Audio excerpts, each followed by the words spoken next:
भ्रष्टाचार हा आता देशाचा प्रमुख मुद्दा झालाय आणि जिकडं पाहावं तिकडं भ्रष्टाचारच आहे. आणि या भ्रष्टाचारामुळे देश पोखरला चाललाय हे मात्र सत्य असलं तरी त्याच्यावर पांघरुण घालणारी आणि त्याच्यावर माती टाकणारी अनेक व्यवस्था या देशात अस्तित्वात आहेत. या संदर्भातून वाणगाव आणि देगाव या दोन गावांच्या संयुक्त ग्रामपंचायत ग्रामस्थांच्या वतीनं पंचायत समिती कार्यालय बीड मध्ये वर मोर्चा काढण्यात आला होता. बोगस विहिरी, बोगस पांदन रस्ते, बोगस गायगोठे, बोगस पद्धतीचे स्वच्छालय, अशा पद्धतीने बोगस सगळं तयार करून ज्या पद्धतीने करोडोंचा निधी या ग्रामपंचायत सांभाळण्यासाठी ज्यांच्याकडे काम दायित्व दिलं होतं त्यांनी या सगळ्याच निधींवर आपला हात साफ केलाय. आणि ज्या पद्धतीने या लाभार्थ्यांच्या नावावर या विहिरी मंजूर करून या लाभार्थ्याला मात्र मनगटाला चुना लावलाय. आज वास्तविक स्वरूपात या सगळ्या गोष्टींचा मोर्चा घेऊन जेव्हा हे ग्रामस्थ गेले आणि बीडीओनी ज्या पद्धतीच्या यांना आश्वासनं दिली की यावर समिती स्थापन करून या भ्रष्टाचाराची पूर्ण चौकशी करणार, मात्र भ्रष्ट अधिकाऱ्यांवरच या जबाबदाऱ्या टाकून बीडीओनं आपलं काम अत्यंत चोखपणे बजावलं. वास्तविक स्वरूपात भ्रष्टाचारांनीच म्हणजे चोरांना चोराचीच साक्ष अशी प्रक्रिया जर चालू असेल, अशी प्रक्रिया जर नांदत असेल तर खऱ्या अर्थाने या भ्रष्टाचाराचा विमोड या देशातून कसा व्हायचा. आणि ज्या पद्धतीने हे सगळे चोर त्या कामाचा आढावा घेण्यासाठी गेले आणि रातोरात खबर पोहोचली की उद्या समिती येणार आहे, तर या भ्रष्ट झालेल्या लोकांनी रातोरात जे काही आपल्याला सारवासारव करता येईल, ज्या पद्धतीची परिस्थिती तयार करता येईल त्यासाठी आपला रान मोकळं केलं. सकाळी समिती आली आणि समितीने नेमकं काय केलं, समितीने कोणते दिवे लावले आणि काय काय झालं त्या गावात पुन्हा की ज्या समितीच्या नावाने आजही या अहवालाची भूमिका अस्पष्ट पद्धतीने येते, याच विश्लेषण करण्यासाठी आज मी तुमच्या समोर आहे. नमस्कार मित्रांनो, मी राजेश दुबे, मंथन मध्ये आपलं स्वागत आहे. म्हणतात ना, चोराला चोराची साक्ष, असाच प्रकार घडलाय बीड तालुक्यात. बीड तालुक्यात ज्या पद्धतीने वाणगाव आणि देगाव या गावात दोन्ही ग्रुप ग्रामपंचायत आहेत आणि ग्रुप ग्रामपंचायत असल्यामुळं या गावातील खऱ्या अर्थानं ज्या पद्धतीचा विकास व्हायला हवा, ज्या पद्धतीनं पंतप्रधानांनी या सगळ्या ग्रामपंचायती डायरेक्ट संसदेशी कनेक्टेड करून ठेवल्यात आणि येणारा भरमसाठ निधी या ग्रामपंचायतीच्या अकाउंटवर किंवा खात्यावर पडतो. मात्र याच्यावर फक्त आपला तणावर ज्या पद्धतीने माती टाकून बाया पुढे चालतात त्या पद्धतीने या भ्रष्ट राजकारण्यांनी आणि यांच्यावर कृपा आशीर्वाद ठेवणाऱ्यांनी याच गोष्टी ओळखून आपला मलिदा लाटण्याचा कार्यक्रम मस्त जोरात सुरू केलाय. मग पाहिजे त्या पद्धतीच्या परिस्थितीत त्याची परिणिती आधीच म्हणजे नांदूरघाट या सर्कल मध्ये आली. नांदूरघाट मधल्या जवळपास 30 ते 35 विहिरी चोरीला गेल्यात अशी फिर्याद केस पोलीस स्टेशन मध्ये नमूद आहे. आणि त्याच पद्धतीची पुनरावृत्ती हे वाणगाव आणि देगाव या ग्रामपंचायतीत सुद्धा झाली. आता वास्तविक स्वरूपात ज्या पद्धतीने या गावातल्या जागरूक नागरिकांनी याच्यावर आवाज उचलला आणि ज्या पद्धतीने कैफियती मांडल्या, वास्तविक स्वरूपात मुलांना खाऊसाठी आलेले सुद्धा पैसे या भ्रष्टाचारांना पुरले नाहीयेत. मग कसा होईल देशाचा विकास आणि कशा होतील समृद्ध ग्रामपंचायती? अकलूज सारखी किंवा राळेगण सिंधी सारखी एखादीच ग्रामपंचायत नावारूपाला येते किंवा फलित होते, मात्र बाकीच्या सगळ्या ग्रामपंचायतींना ज्या पद्धतीने कोपरापर्यंत युज तर हादडायचं, हीच भूमिका या राजकारण्यांनी ठेवली. न याच्यावर कुणाचा कंट्रोल आहे ना कुणाचा ह्याच्यावर हे आहे, कारण की चोर चोर मौसरे बाई सगळे चोर एकत्र आलेले आहेत. मग प्रत्येकाचा हिस्सा वेगवेगळा आणि आपल्या पद्धतीने या कामाची झाकण कशी करायची, याला कशा पद्धतीने दडपायचं, यासाठी बीडीओ साहेबांनी मस्त फंडा लावला. या भ्रष्ट अधिकाऱ्यांनी याची बिलं मंजूर केली, या भ्रष्ट अधिकाऱ्यांनी यांच्या एम्ब्या मंजूर केल्या, ज्यांनी या सगळ्या मंजुरीला खऱ्या अर्थानं आपले अंतिम टप्प्यापर्यंत पोहोचवलं, त्यांनाच या कामाचं भ्रष्टाचाराचं सर्वेक्षण करण्यासाठी त्या गावात ग्रामपंचायतींमध्ये पाठवलं. मग सुरू झाली ना खडाजंगी. मग या परिस्थितीमध्ये एक गोष्ट अजून निदर्शनास आली. महादेवाच्या मंदिराच्या परिसरामध्ये फ्लेवर ब्लॉक करणं गरजेचं होतं आणि इस्टिमेटही त्या पद्धतीने होतं, मात्र केला हनुमानाच्या मंदिरात.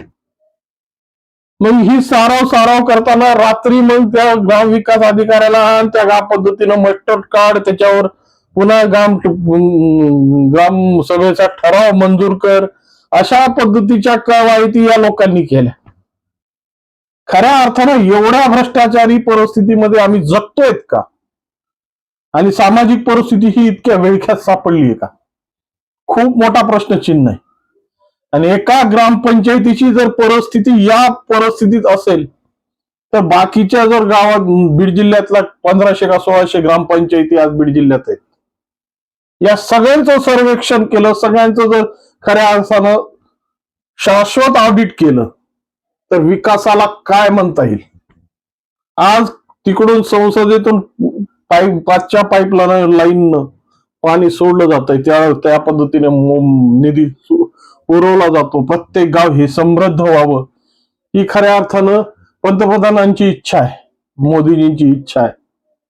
पण या पाईपलाईनला ज्या पद्धतीने लिकेज लावून स्वतःची शेती भिजवली जाते ना, त्यामुळं खऱ्या अर्थानं जे वंचित आहेत, जे उपेक्षित आहेत, त्यांच्यापर्यंत मात्र या विकास योजना पोहोचत नाहीयेत.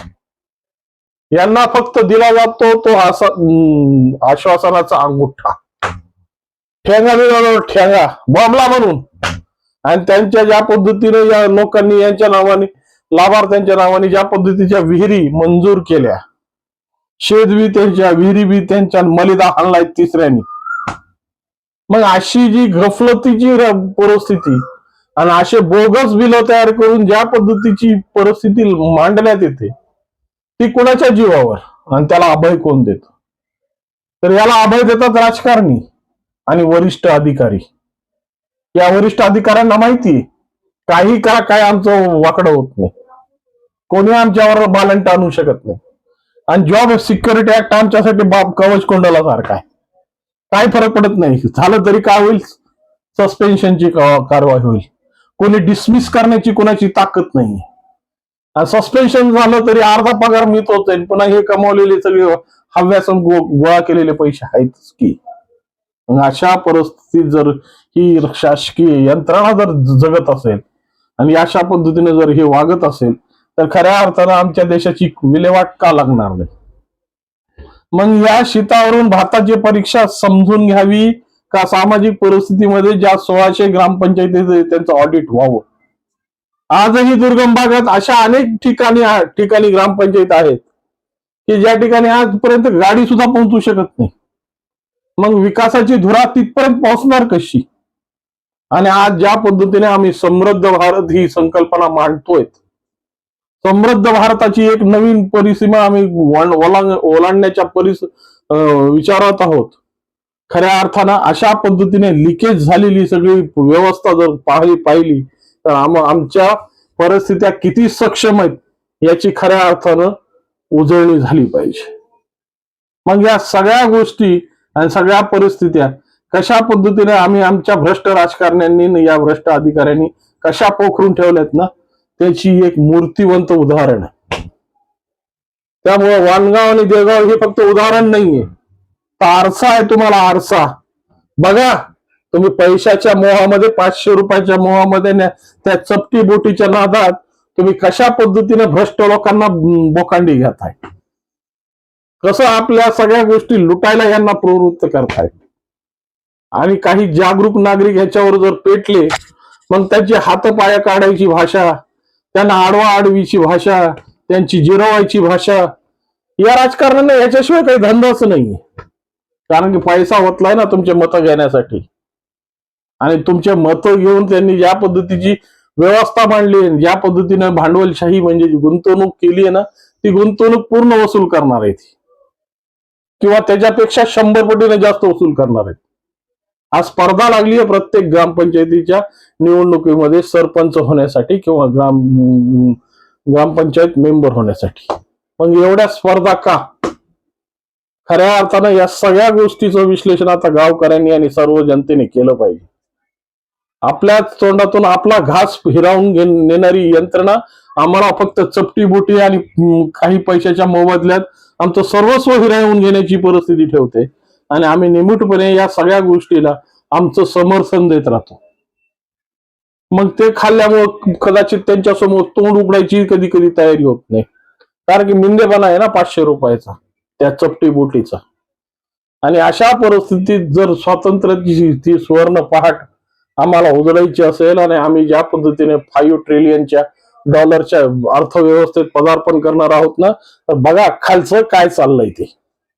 मोदीजी बघा कशा पद्धतीनं सगळी तुमची पाईपलाईन सडली, कुजली, लिकेज झालंय. आणि अशा पद्धतीच्या परिस्थितीत तुम्ही विकसित भारत ही संकल्पना मांडतायत. त्यामुळं खऱ्या अर्थानं या सगळ्या गोष्टीची डागडुजी करणार कोण आणि या मांजराच्या गळ्यात घंटी बांधणार कोण, तुम्हीच ठरवा. आणि काय सुचलं, काय पचलं तर निश्चित कॉमेंट करून सांगा की असं झालं पाहिजे, तरच आमचा परिवर्तनाची लाट निर्माण होईल.